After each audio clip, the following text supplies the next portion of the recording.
咁啊，再嚟呢個咧就係辣椒高炒青口啊，價錢其實又唔係好貴啫喎，48蚊啫噃嚇。睇過嗱都幾肥嘅青口，不過呢個咧會擺到最尾。泰國菜咧，我諗都唔使同鏡頭面前嘅觀眾講啦，係咪啊？夠酸啊，有少少甜，夠辣。我仲念念不忘泰國嘅燒大蝦喺呢個時候食咗，佢應該要配一個青瓜喺度咁樣吉嘅，咁啊呢個冇啦，咁啊吉個青椒當數啦。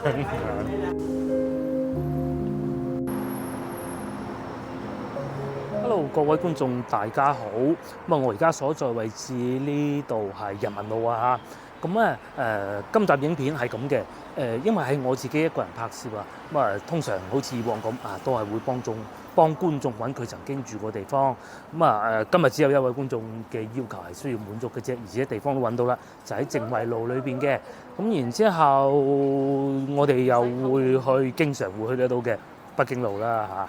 我而家所在位置就係人民北路，咁啊大家都見到啦嚇，已經開始落雨啦。呢場雨咧就講咗好耐，話會狂風暴雨，但唔知點解咧，淨係得嗰幾滴。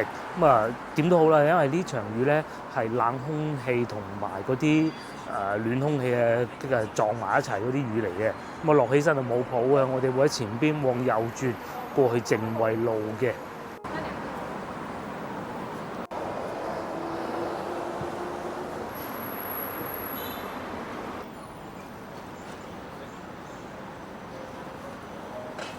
好啦，我哋面前呢度咧就係正惠路。正惠路呢條路咧喺廣州嚟講啊，梗係亦都算老城區㗎啦。咁另外一邊咧係可以去到鹿茸寺嘅。咁啊，觀眾要求我哋揾嘅咧係88號啊。咁啊，我哋一路行一路講啊。對面又有個滄州斬臘味喎。通常咧，如果喺廣州賣臘味嗰啲咧，咁啊，梗係翻到去皇上皇啦。咁但係有時候滄州斬都唔錯。咁至於面前咧已經係90號㗎啦。究竟88號喺邊咧？我估應該係前邊呢度嚟嘅。啊，觀眾曾經有講過嘅，佢哋以前係一個國企嘅宿舍啦嚇。應該我估就係呢一棟啦，真係非常之快嘅啫嚇。呢度我估咧應該係正惠體校一部分嗱，我估㗎咋嚇。咁啊呢度咧就應該係88號啦吧嚇。等我行前啲睇下門牌先。但係咧佢嗰度寫住關帝廟巷咁勁㗎噃嚇。同埋而家啲雨勢咧唔知點解越嚟越大。嚟到呢邊啊，竟然見唔到有門牌，不過都唔緊要啦。相信應該係呢度附近嘅。呢度入去應該係關帝廟巷裏邊啲路仔應該唔啱。我哋睇下嗱，呢度已經寫住76號，咁即是話88號就應該喺後邊呢度入去。咁嗱，我估㗎咋嚇？佢應該咧又係呢一棟樓裏邊有幾個門牌，咁啊即係78號到80幾號嗰啲全部喺晒呢棟屋嘅。原來呢度係一個居民樓嚟嘅。咁啊觀眾都有講過啦，先頭我亦都講過。係以前一啲宿舍嚟嘅，國企嘅宿舍嚟嘅。咁啊而家就係變成咁樣樣啦。仲有一啲渠管仲未翻新，變成 PVC 管嘅。通常有時候咧，一啲國企嘅宿舍咧係有呢個唔知算唔算叫唔好嘅地方啦嚇。佢改造咧並不是太容易嘅。究竟邊個出錢啊？係咪先？究竟係市政出錢啦，居民出錢啦，抑還是點咧？話多唔多，話少都唔少啊嘛。呢度不如我行入嚟兩步望望啦嚇。呢度有個門嘅，呢度寫住關帝廟巷。咁啊個門裏邊我就肯定入唔得到去㗎啦。睇下先係啊，冇錯，呢度寫住正惠路88號。咁啊門呢度我就肯定不能進去的，就是這樣了。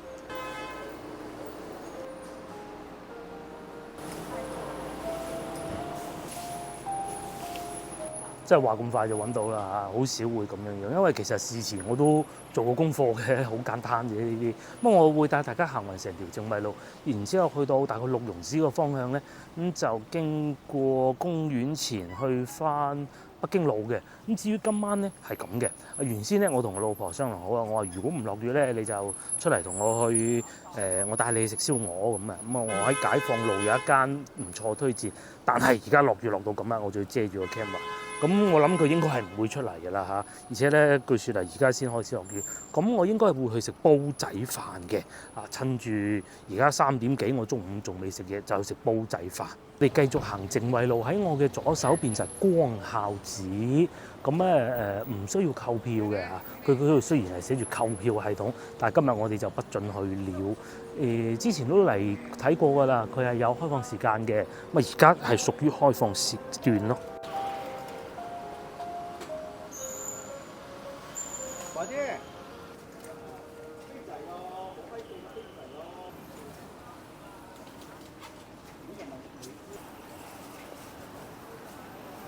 咁因為喺好多寺廟隔離啦嚇，所以咧呢度原來都有好多素食嘅餐廳，佢就唔算好大嘅。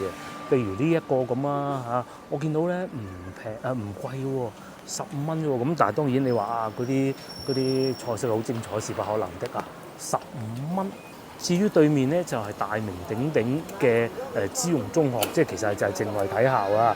咁啊而家咧雨勢亦都越嚟越大，我哋會繼續往前行嘅。往前行咧除咗可以去得到六榕寺嗰方咧，其實仲會經過資庸中學門口咯。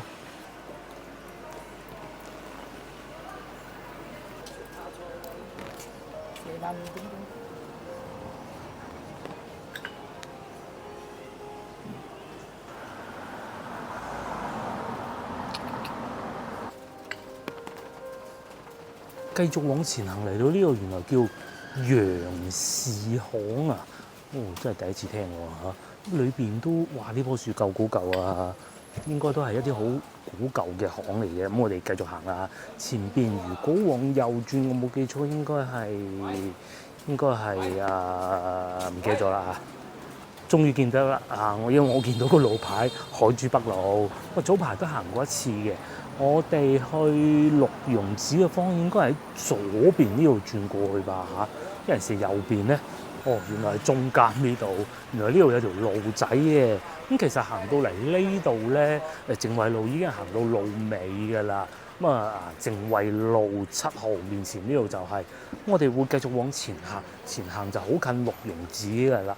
咁應該嚟講咧係六榕寺嘅側門咯。呢度仲有個郵政管理局喎。會唔會管賣郵票嗰啲咧嚇？隔離仲有郵局，我相信極有理由係啦。哇，萬萬都諗唔到咧，郵政下邊咧仲要有個賣煙仔嘅嚇，點解會咁咧？雖然冇開喎。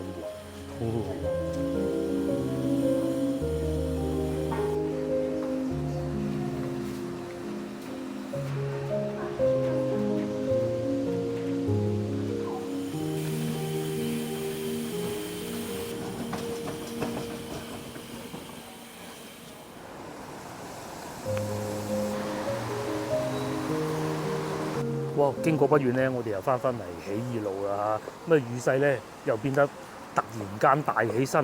而家咧啱啱過咗4點鐘啊。我計劃去食嘢嗰度咧就係喺惠福東路嘅。唔知會唔會爆滿啊？因為咧我特登就呢個時間，同埋諗住今日落雨，應該唔會好多人嘅。喺我面前就係廣州起義路鏡頭嘅後邊，就會去得到公園前地鐵站啦。如果正前方一直行咧，就係海珠廣場地鐵站嘅。去公園前地鐵站會近少少。我哋會喺前邊嗰個路口轉過去嘅。早前咧有觀眾問我，究竟翻到嚟大南路點樣遊玩？其實大南路係一條好短嘅路，而且咧佢係接壤北京路同埋起義路嘅一條路，其實冇乜嘢遊玩嘅啫。但係咧，如果翻到嚟廣州啊，想喺北京路附近遊玩嘅話，住喺邊度好咧？大南路我記得都有酒店嘅，但係就唔算話非常之好嗰種咯嚇。正常價錢咧，始終咧近北京路喎。鏡頭正前方嗰度行過嚟，呢度有個路口，行入去就係大南路啦。嗰度好多花店嘅。然之後喺呢度行過去咧，就係惠福美食街的開始啦。至於我哋要食嘢嘅地方咧，亦都喺前邊嘅啫。唔知今日有冇位啊？我好期待啊！因為話說係咁嘅，琴晚咧，我同個老婆去惠福路去江南西食嘢嘅時候咧，就經過另外一間文記煲仔飯的分店。咁當時咧就見到非常多人，老婆就話：可以一試喎，但係琴晚我哋已經食咗咁靚嘅八寶鴨，冇理由又去文記煲仔飯，傻的咩？咁啊今日咧就可以過嚟呢度試下啦。喺呢度係可以一路行過去北京路嘅。嗱，呢度有塊路牌都寫住啦嚇。呢度係惠福東路，咁惠福西路咧就一路行過去近龍津東咧，應該係咁啊冇乜嘢食嘅啫嚇。咁啊，至於喺呢度咧。一開始已經會有兩間咧，第一個對面食過巧味麵家都係唔錯嘅，咁啊仲有一啲譬如話呢啲豬雜粥啦，豬雜粥就唔係好啱啊嚇。文記煲仔飯就在前面啦，咁啊睇下今日多唔多人啦嚇，即係嗰個寫住五金兩個字閃下閃下嗰度。啱啱過咗4點，按道理咧唔係一個食飯的好時候，竟然都坐到咁，想搭台都是沒有的。咁啊，再加埋落雨咧，更加唔會喺門口有得俾你坐啦嚇。睇嚟咧要食呢個咧，下次我要等佢10點半一開門就衝入嚟先得。咁啊，今日又只能作罷啦。咁我哋繼續往前行啦嚇。咁啊，睇下附近有咩嘢食啦。嗱，對面咧亦都有一間嘅，不過係食粵菜嘅。咁啊，富林啊，咁啊再嚟，通常喺呢啲餐廳附近咧都會有煲仔飯嘅，譬如對面呢一個咁。呢啲咧我可以同大家講，千祈唔好。佢係咩咧？佢係做遊客生意，唔好講我哋唔好講嚇。有食客嚟到呢度慕名而嚟到食個文記煲仔飯，車冇位喎，即係好似我而家咁咧，係嘛？但係遊客喎嚇。咁點辦咧？見到對面有煲仔飯就過去啦。咁所以各位觀眾翻到嚟咧，千祈唔好試，甚至乎我推薦你咧去食啲咩韓國烤肉啊，都唔好試呢啲嚇。記住。至於呢個巧味麵家，我亦都食過啦，不必啦。咁啊行下啦。咁啊再嚟呢度，亦都係會有點都得嘅。咁啊大家如果覺得唔想中伏喎或者國內叫踩雷咧，其實點都得可以選擇嘅。嗱，大家睇下個上座率就知道啦嚇，係咪？係一個都冇嘅。好啦，咁我哋繼續往前行下睇下啦。咁啊餃子館啦，呢啲係咩啊？米線啦，仲有香港米線啦，同埋豬腳飯。呢間豬腳飯其實我食過係唔錯嘅嚇，不過冇理由今日嚟食嘅。呢度價錢唔貴啊，10零蚊落口搞得掂㗎啦。咁再往前行咧，對面有個潮汕湯粉王嘅。鑑於我而家非常之肚餓，我都唔知點辦啦嚇。再行下先啦嚇。仲有個煲煲店喎呢度嚇，呢個煲煲店得唔得咧？佢係嗰啲點餐，唔係煲仔飯嚟嘅，冇辦法。咁我而家手頭上咧就有一個選擇，就係前面華輝拉腸啊！大家千祈唔好以為華輝拉腸其實係有飯食嘅。咁我哋再行下先啦。大家如果好似我咁翻到嚟唔知食乜好好似我咁揾唔到想食嘅餐廳喎，咁跟住我呢一集睇咁就得㗎啦。有邊啲係得嘅，邊啲係唔得嘅，咁啊一目了然啦嚇。呢個仲有食甜品嘅。咁啊嚟到呢個時間咧，即係只有文記煲仔飯是最多人的喎。呢個係食平價漢堡包嘅。咁啊椰子冰都有。咁啊再行前少少呢度就有間便利店啦嚇。至於對面咧就係呢個豬雜粥啦，哇幾光猛！咁啊嚟到呢條路咧應該係教路啊。上邊啲餐廳就點講咧？網紅店居多啦，其實都幾好嘅，有啲都。不過我哋就唔行呢度啦，我哋繼續往北京路嗰個方向行過去。嗱，話說係咁嘅，因為咧而家廣交會廣州交易會咧就開幕啦。之前幾年咧，因為疫情嘅原因啊，好多客商啊都嚟唔到啊，簽證都唔批啊，咁啊嚟咗又話要隔離啊，我冇人嚟嘅嗰陣啊。但係咧，到今年咧，我見到嘅情況就大有不同啦嚇。早幾日我喺地鐵仲俾人問路添，去小北啊。咁其實有好多咧都唔係歐美客嚟嘅，睇得出。東南亞、南亞又或者著住一身袍嗰種咯，嗬。咁其實歐洲客啊，白人啦嚇，應該咁講，都見得到嘅。咁基本上就係咁啦，但係數量唔多咯。但係最起碼有。好，嚟到呢度就係華輝拉腸，咁佢除咗腸粉以外咧，其實係仲有飯食嘅。呢個先袋住先啊！就算唔食都同大家睇下，呢度係有餐牌的。腸粉啦14蚊，艇仔粥啦，下邊就有排骨飯啦、梅菜肉餅飯啦、滑雞飯啦、鳳爪滑雞飯啦、鳳爪排骨飯，20零蚊呀！喺北京路嚟講咧，好抵玩嘅。咁至於對面咧就係大名鼎鼎嘅大頭蝦啦，長期排隊。樓上泰國菜，但係泰國菜我就應該未必㗎啦，因為而且咧據說佢哋出品比較一般。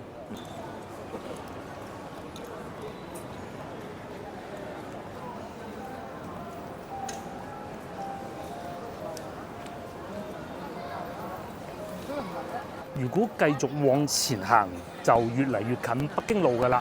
咁有另外一個選擇嘅，我哋可能會過翻去前邊食太爺雞嚇，亦都係其中一個選擇。咁至於呢啲韓國餐咧，我諗觀眾都未必會選擇。我諗大家寧願咧行前少少去食太爺雞好過啦。不過唔知夠鐘開門未？佢哋都做得好高竇嘅。嗱，唔食都睇下呢條街啊，有咩咧？如果大家係要留喺呢條街食嘢咧，第一個面前嘅魚蛋粉。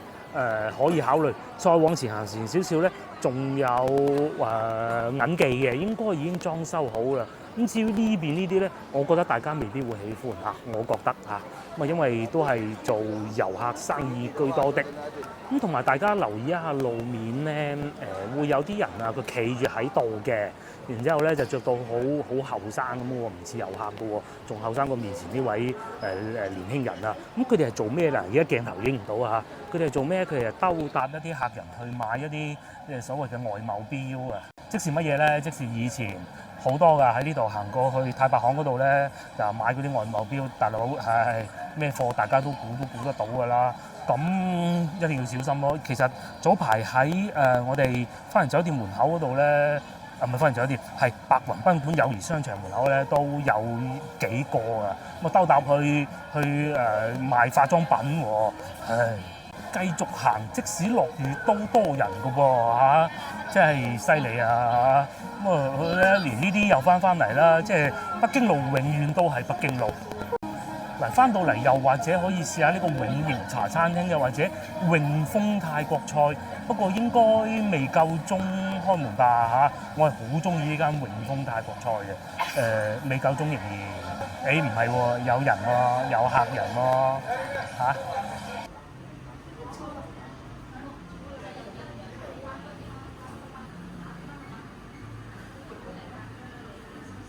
好，我又入咗嚟餐廳呢度啦。我決定都係嚟永豐呢度解決嘅。我都好多年未嚟過啦。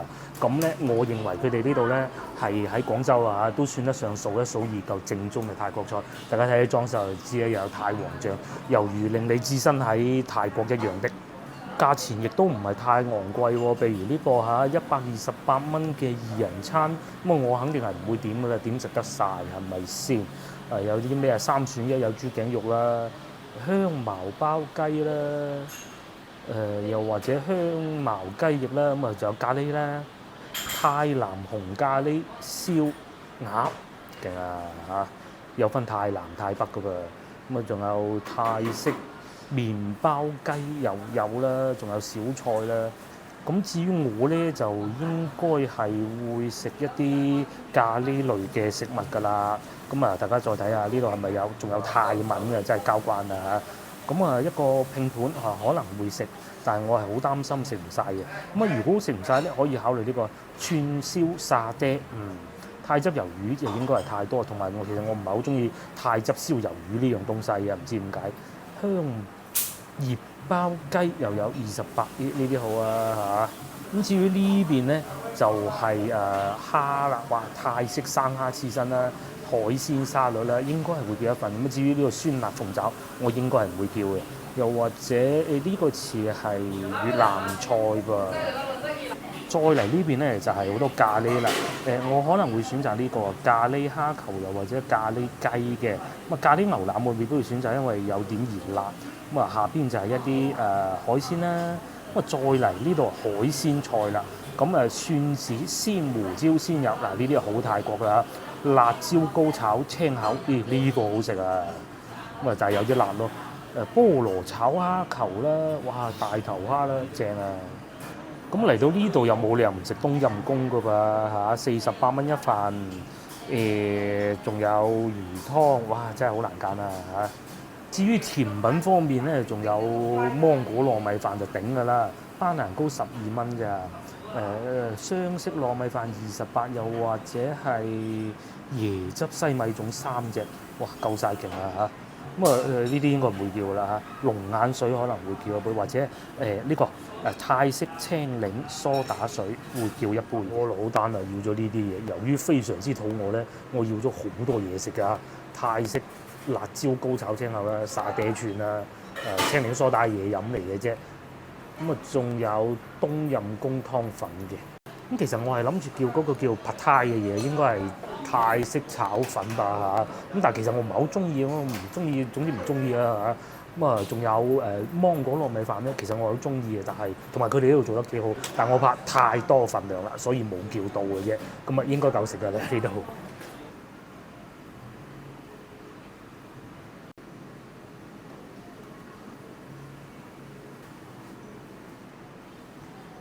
哇！我嘅嘢食就到咗啦，哇！真係夠晒多啊，份量夠大啊。咁其實係咁嘅，我係好中意食泰國菜，不過唔知點解咧，去到泰國咧，嗰啲份量咧係超細嘅。雖然單價係比較平，但係咧份量不大。咁當然呢度就唔會啦。你睇下幾多份量係嘛？我都數唔到有裏邊有幾多要，我見得最多係番茄啦，呢度係有啲蝦仁啦，咁呢個係冬陰功湯粉啊，咁又有粉又有冬陰功，咁啊好啦，係咪？咁啊再嚟呢個咧就係辣椒高炒青口啊，價錢其實又唔係好貴嘅喎，48蚊嘅噃嚇。睇過嗱都幾肥嘅青口，不過呢個咧會擺到最尾先。講下我哋去泰國啦，我同老婆去過3次，第一次係跟團。第2、第3次都係自由行，尤其第2次係最精彩，因為第一次自由行啊，唔係第一次去泰國，係第一次出國嘅自由行，揸住本護照又得，我哋唔知啊嗰陣。咁啊去過咩地方啊？我都唔係好記得，曼谷啦。咁一去到曼谷搭亞洲航空去到，咁啊已經出街邊食嘢㗎啦，坐喺度同嗰啲當地人一齊食咯。咁但係咧好食歸好食，刺激歸刺激，但係最大印象就係泰國啲嘢食咧平，但係咧份量超細嘅啊！咁啊廢話少講啦，試下啲粉先咧。呢個係金邊粉嚟嘅，我係要咗。泰國菜咧，我諗都唔使同鏡頭面前嘅觀眾講啦，係咪啊？夠酸，有少少甜，夠辣，哇！呢個夠晒酸，同埋都幾辣嘅，佢哋係做得。呢個粉又幾好喎。其實有時候去到泰國咧，我哋係食唔到咁大份量嘅，可能有時候會試好多唔同嘅品種嘅。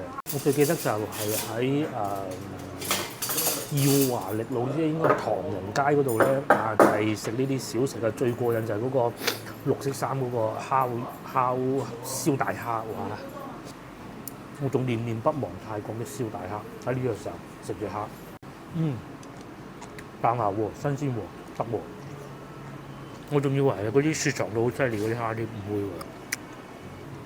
睇下仲有啲咩配料？呢個應該係香茅嚟嘅。下邊仲有啲菇，應該仲有啲貝嘅。嗱，呢個係菇嚟嘅，菇嚟嘅，同埋其實都幾健康嘅。不過咧，唐人街即係耀華力路我去過咧，好玩歸好玩，但係咧唔知點解去完一次咧冇再去第2次嘅衝動，反而咧我哋去到曼谷係經常會坐嗰啲天鐵，即係BTS 好似叫，我唔係好記得名啦。咁嗰啲路名咧，我全部背得晒咁滯嘅，好搞笑。咁你聽多幾次咧就記得啦。我有一年住過喺叫 Nana 路嘅，咁佢哋嘅發音咧叫 Nana 嘅，好搞笑嘅。咁啊附近咧好多酒吧嘅。嗰陣個女仲未出世，唔係出咗世嘅，不過好細個，所以冇帶佢去咯。與此同時咧，呢個沙爹燒雞肉亦都到咗啦。咁廚房哥哥同我講咗啦，只有雞肉啦。咁同埋咧一定唔係燒嘅嚇，就係呢個應該係炸出嚟嘅啫。我估講起呢個串燒，我食過應該最好係喺馬來西亞嘅檳城，好似係又係哇好好食嘅。因為人哋真係炭燒。咁至於曼谷我都食過，但係真係冇馬來西亞咁好。咁究竟呢度係點咧？先頭咧落單嘅時候咧，同我講過嘅，係我自己冇上心嘅，係豬頸肉嚟嘅。我並不太喜歡豬頸肉嘅。嗱，不喜歡還不喜歡，但係又整得幾好。我係好憎啲豬頸肉咧，熟咗咧，好似食緊豬膶嗰種感覺，但係又爽過豬膶嘅。咁佢呢度係處理得已經幾好㗎啦。沙爹醬又夠多，試下先。似啲人炭燒嘅喎又嚇，似喎呢個應該唔係豬頸肉啊！我中意咁嘅，我中意咁嘅嘅。咁然之後咧咬面頭呢嚿先，跟住咧攞呢個，佢應該要配一個青瓜喺度咁樣吉嘅，咁啊呢個冇啦，咁啊吉個青椒當數啦，係整得幾好食，同埋呢個沙爹醬咧好正宗。大家知唔知點解叫沙爹醬啊？其實咧又係喺中國傳過嘅。咁啊，潮汕嗰邊咧爹嘅讀音就係茶嘅讀音就係爹啦嘛。咁啊，所以咧其實叫沙茶醬同嘅沙爹醬咧，其實都係同一樣嘢嚟嘅啫。係啊，呢個我係專門係睇過一啲文獻講過嘅。咁啊呢個又係要用筷子篤出嚟啦嚇，就冇得好似喺馬來西亞咁樣成串揸住食嘅。現時為止我最滿意嘅湯底，係最滿意，甚至冇去到曼谷嗰啲咁稀嘅啲燉肉類。同埋我哋係去過芭提雅一個海灘，咁啊坐嘟嘟車去嘅，包車唔係坐嘟嘟車，咁啊去到嗰度又喺個海灘隔離食嗰啲燒海鮮、燒青口，哇好味！叫咩名我唔好記得，喺水族館隔離，同埋嗰排咧。我出發之前咧嗰一次去，係最後一次去同個女去嘅。出發之前咧牙痛喎，哇！全程都牙痛，咁啊，但係都覺得好好食咯。再睇下啲配料咧，蝦都多嘅噃，咁多隻嘅喎，同埋菇為主咯，同埋麵粉都唔少粉嚟嘅呢啲係，咁當你食下食下咧。又會食到啲硬嘅香茅同埋一啲芽菜咯，過癮嘅。幾時仲可以去泰國曼谷咧？其實有幾個原因嘅。第一係個護照，其實我哋仲未做好護照同老婆，而家一個字懶啫。第二個咧，其實就係我哋嘅製作。大家有睇近期我哋幾次外出嘅影片啦，每一次都要帶手提電腦去，每一次都係現場要。當晚即剪，又或者中午拍完嘅片未成到一集片嘅時候咧，就即刻要剪，要估計自己拍咗幾多嘢，因為始終要就好多東西的。咁如果去泰國嘅話，我哋肯定冇可能揸車，因為揸車咧我哋嘅車仔好細啊，車尾箱咧係會擺好多嘢㗎。我老婆又會帶埋枕頭去啦，3個帶2套啦，又有一箱水啦。咁如果去到泰國曼谷嘅話，淨係講曼谷咋，唔好講芭提雅下邊嗰啲啊。要點樣去咧？係諗唔到嘅嚇。咁啊唔知點啊嚇。最起碼手提電腦已經咁重啦，仲有咧手提電腦我帶佢咧，因為要剪片啊，好多嘢跟你啊！哇，唔好講啦，係。哇！呢個蝦真好食，點啲辣膏先嚇。不過咧，我對呢個餐廳咧有少少意見，其實存在咗好耐㗎啦。如果要正宗咧，其實應該好似曼谷街頭咁樣，一定要用羹同埋叉食，咁就完美啦。唔應該用筷子嘅，咁就最正宗㗎。而家我繼續用筷子。哇！個辣膏好食喎，好食喎個青口。嗱，佢又唔係嗰啲甩甩離離嗰種噃，青口應該成隻揸起食嘅，咁樣等落口嘅。哇！夠辣啦！嗱，青口咧，你話係游水嗰啲好新鮮嗰啲，肯定唔會啦。始終呢度唔係南沙，但係咧都 OK 新鮮嘅，唔會話有好多唔應該出現的味道。咁同埋咧，呢個咧，如果用嚟送飯就完美啦。呢個用嚟送飯就完美啦。咁喺呢個時候咧，再飲啖呢個梳打水。咁其實咧，如果去到泰國，你係可以入去便利店，同埋曼谷我講，便利店門口咧有啲姨姨喺度賣嗰啲綠嗰啲粉咁，你可以入去便利店買嘢飲啊，又或者叫佢一杯特製嘅紅牛之類啦，哇，好懷念。不過都係啲湯最好飲。我仲記得第一次去曼谷的時候，咁朝頭早起身，我哋嗰陣係聖誕節去嘅度蜜月啊，金羊團㗎。咁啊去到一早起咗身，落街行下㗎啦。其實個旅遊團都唔知我哋起咗身嘅。咁啊好彩嗰度係曼谷啫，其他地方唔應該得嘅。咁我哋去門口嗰啲便利店附近行下啦，咁啊同一啲老人家傾偈啦嚇，咁咧佢哋係識講粵語啦，好老年紀好大嗰啲，咁佢哋就講：你哋係廣府嚟啊！咁我哋嗰陣打個突廣府啊，跟住先醒起係啊，廣州就叫廣府啦。嗱好啦，我慢慢食啦，食飽之後再帶大家去北京路行下。哇！我食飽飽啊！大家睇上嗰一點咧，真係幾好啊！咁同埋咧，我係識一句泰文嘅，咁啊唔係嗰啲好普通嗰啲咩薩瓦迪卡嗰啲喎，還呢方檔啊，發音唔係好準啊嚇，咁啊但係唔知有冇觀眾知咩意思啦嚇，係形容今日嘅。咁啊呢度咧就係惠福東路啦，啊全部啲四大天王翻晒嚟，呢啲就不講了。不過喺路上見到確實真係好多遊客啊！咁白人係會少啲嘅，真啊！為數不多啦嚇，先喺餐廳裏邊見到有兩位，咁通常都係南亞、東南亞人士居多。咁啊嗱，啱先我都講過，有啲兜搭上嚟賣錶嗰啲咧，大家應該都見得到啦。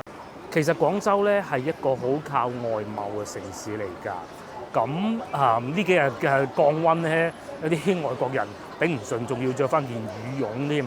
咁廣州一路以嚟都係一個靠外貿嘅城市嚟㗎，幾千年亦是如此。咁啊時至今日咧，終於啲外國客商就翻嚟廣州啦。咁啊前邊又有一位啦，其實我都真係好耐未見過有咁密集㗎啦。因為廣交會嘅原因咧，咁啊佢哋翻嚟廣州採購嚇嗱，對面有幾位啦。咁啊真係令到廣州生色不少啊嚇！咁啊而且咁啱今日又落雨，即使咧如果換著平時嘅話，面前呢一堆呢啲賣呢啲咁樣流連忘返嘅咧，係唔會開門嘅。又或者如果係換著平時嘅話咧，呢條路咧係冇咁多人㗎。咁啊大家今日都睇見啦嚇，真係好似嗰啲大節日咁啊！至於先頭我話食太陽雞咧喺呢個方向行過嘅，不過今日唔食啦嚇。咁啊，有觀眾又問過啊，如果翻到嚟廣州想買啲手信點咧？咁其實呢個係可以選擇嘅，道道居咁啊都幾好啊嚇，都真係幾好。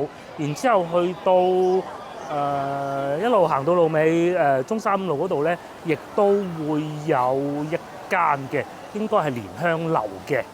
而家天色漸暗啊，差唔多5點半啦。咁啊，北京路就恢復翻佢嘅熱鬧咯喎。始終都係核心就即是核心。咁啊，後生仔係中意去天河嘅。咁我極有理由相信咧，其實應該而家天河方面咧，或者珠江新城應該更多外國人嘅。等遲啲嗰啲歐美嗰啲再翻埋嚟即係白人嗰啲咧，咁啊廣州啲經濟啲生意想差都難啦，係咪？如果話疫情開放係第一個令到我感動嘅時刻嘅話咧，咁永慶坊嗰晚嘅行花街啊，唔係行花街中秋節係另外一個嚟嘅。咁啊，另外一個咧就係舊年年尾嘅行花街啦，又喺呢度發生。咁時至今日咧，見到咁多外國客商翻到嚟廣州參加廣州會嚟採購，其實都真係又係另外一個都幾感動嘅時刻嚟嘅。咁啊，繼續踩多腳啦，即係希望呢啲唔好再出現。真係呢啲並不代表廣州嘅特產嘅，我寧願佢喺度賣臘腸好似前邊陳皮都好啲啊。咁原先咧，我係有計劃嚟呢度食個糖水嘅。其實我今日計劃係食一個煲仔飯，再加個糖水嘅。咁睇嚟而家都食唔落啦嚇，又只能留待下次啦。呢度仲有2樓啊，其實仲有位，幾好食嘅喎，睇個樣，不過用膠兜。咁啊，鋪頭又開翻好多啦，天色漸暗，咁啊北京路啊越嚟越靚啦，雨又停咗啦，非常之好嘅。睇嚟咧，老婆今日就唔係幾好彩啦，冇同我過到嚟北京路行。咁啊啱先咧，我食飯嘅時候咧都灑咗一陣雨嘅，到而家咧就變得非常之好啦。喺今集影片拍攝之前咧，咁我通常會先諗去邊度食嘢嘅，諗好先去食嘢咧，先至再諗附近有咩行嘅。我係有諗過去大佛寺食素食㗎，係啊，咁但係嗰啲都係同埋老婆一齊嚟好啲，係嘛？咁我哋係繼續行啦。我哋唔會轉左啦，我會直行啊。咁啊，其實相信好多觀眾咧呢一部分都睇過不少啦，即係平均每2到3個星期就會嚟一次㗎啦。咁啊，今次都算係比較熱鬧，真。但係北京路咧有個地方唔係太好啊，就係其實佢洗手間唔係好多。我哋呢啲由細到大咧，我知道邊幾個地方有嘅。第一個係呢度，第二個係我哋啱先食嘢嘅對面，第三個喺廣百裏邊有一個，但係好難揾嘅。再嚟喺呢度行過去嘅清宮裏邊有一個，但係裏邊亦都係好難揾嘅。咁至於鏡頭呢個方向過去有冇咧，我就唔知，因為好少會喺嗰度揾洗手間。應該光明廣場裏邊都有咯。咁至於呢啲鋪頭裏邊咧，按道理應該都有嘅，但係我唔識，我諗遊客都唔識㗎啦嚇。咁啊，仲有賣波鞋㗎啦。正品嚟㗎嚇，係正品嚟嘅，同一個代理商嚟嘅。咁啊，最大嘅代理商嚟嘅。咁啊，呢邊啊賣珠寶㗎啦，但係呢邊呢啲咧就似乎冇乜遊客嚟買嘢吧？係咪？睇嚟佢哋都係中意廣州嘅美食居多。呢度咧仲開咗間新榮記喎，係咪我理解嗰間新榮記咧？過去睇下先。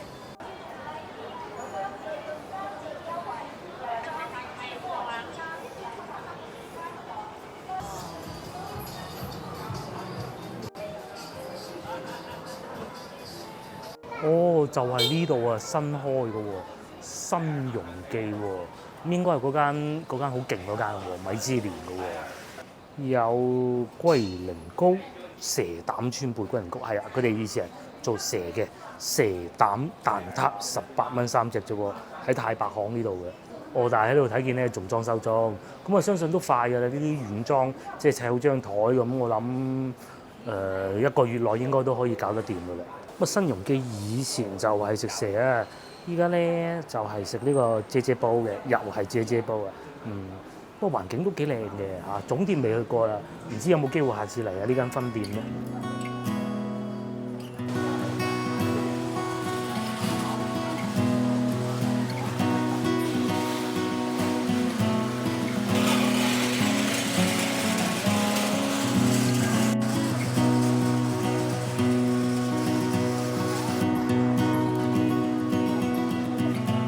睇嚟咧，北京路嗰啲生意人流真係翻嚟喎。以前呢幾個位置咧，長期租唔出去啊，而家都租出咗啦。譬如前邊呢個俾李寧租咗啊，竟然係呢度鋪租唔平啊嚇。又或者呢度咁啊，俾呢個花十時光，我唔知咩牌子啊，應該賣衫啊，睇得出好明顯賣衫啦，租咗喎。始終都係賣衫最賺錢喎，係嘛？呢邊又多人嘅，同埋我哋真係見到好多，我都唔再囉嗦講啦嚇，好多嚟自海外的商人嚟到參加呢個廣州會嘅，仲買埋咖啡添喎，係嘛？李寧喎，隔離賣珠寶㗎啦，體育用品，全行都係賣衫，睇嚟咧賣衫其實真係利錢比較高，咁貴租佢都頂得順。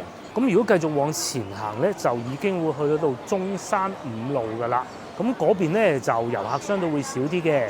不過我計劃咧往左轉，行下邊呢度呢個位置，即是話北京路步行街嗰幾個字下邊嘅。同埋咧喺呢度又可以睇到呢個廣告牌啦，但係其實唔係幾好睇嘅，我可以同大家講啦。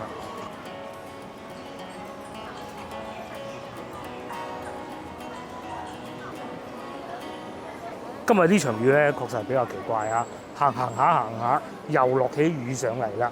咁我哋行埋嗰度過去坐地鐵嚇。先頭我咪講過話，仲有另外一間手信店喺邊度嘅？其實就喺呢個位置。呢個位置係蓮香樓嘅。咁喺呢度往左轉咧，係可以去得到坐地鐵嘅方向㗎。咁都幾快㗎啦，已經嚇。行大概7至8分鐘到啦。哇！呢個廣告牌乜真係咁好睇嘅咩嚇？哦，幾多人喺度影相？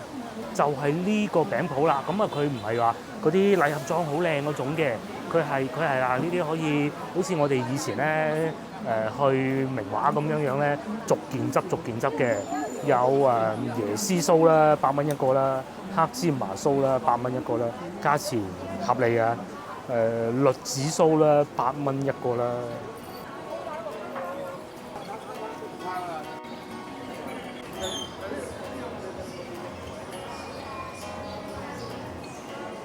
好啦，今集影片到呢度結束啦，我都係時候要翻去啦，因為咧再落雨就唔掂噶啦。下集見，拜拜！share 呢條影片俾你嘅朋友，又或者幫我點個 like 啦。